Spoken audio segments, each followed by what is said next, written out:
एक रोज जब सभी पैलेस्टीनियन कैदी आपस में बात करने के लिए इकट्ठा होते हैं, तो वहां लैला भी आकर सना को रेहाना के बारे में बताती है कि वह एक धोखेबाज है। उसने उन लोगों के साथ गद्दारी की है। यह सुनकर जमीला गुस्से में रेहाना पर हमला कर देती है।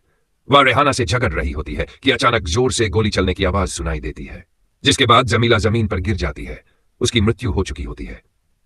शोर शराबे से भरा माहौल अब पूरी तरह से शांत हो जाता है। किसी को उसकी मृत्यु का यकीन नहीं होता। जमीला की मौत इस्राएली शासन के ताबूत में आखिरी कील का काम करती है।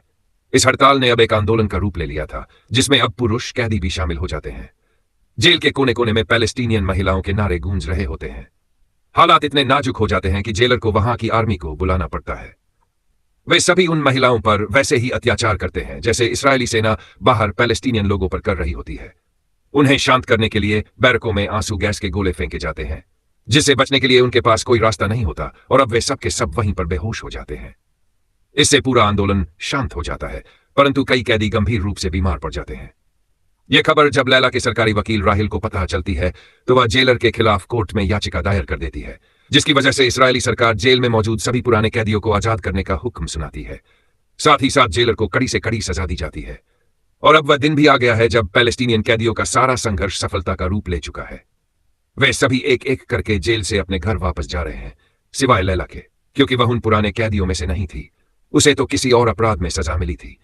वहीं जेल से ईम अली के दोनों पोतों और अन्य पुरुषों को भी छोड़ दिया जाता है। उनके लिए भी आज का दिन बहुत बड़ा दिन है। उन्हें आजादी मिली है।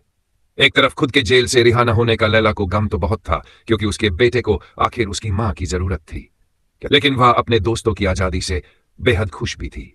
उसे यकीन है कि उसकी गैर मौजूदगी में भी अब उसके बेटे को एक नहीं बल्कि कई माओं का सहारा है। लैला अपनी बाकी की सजा जेल में मौजूद कैदियों को पढ़ाने लिखाने में निकाल देती है, और धीरे धीरे उसकी जिंदगी के कठोर 8 साल गुजर जाते हैं। जी हां, वही 8 साल जिनके बीच उसने न जाने कितने उतार चढ़ाव देखे। जिसे उसने सबसे ज्यादा चाहा, उसे खुद से दूर होते हुए देखा, न जाने कितनी पीड़ा सही। आज वह एक बार फिर से गुलामी की बेड़ियों से आजाद हो रही है। लैला जैसे ही जेल के बाहर निकलती है, उसे सामने उसका बेटा नूर दिखाई देता है, क्योंकि 8 साल पहले जब दूसरे कैदियों को छोड़ा गया था, तो वे लोग उसके बेटे को अपने साथ ले गए थे, जो अब काफी बड़ा हो गया है। इतना बड़ा कि अब वह भागकर अपनी मां के गले लग जाता है।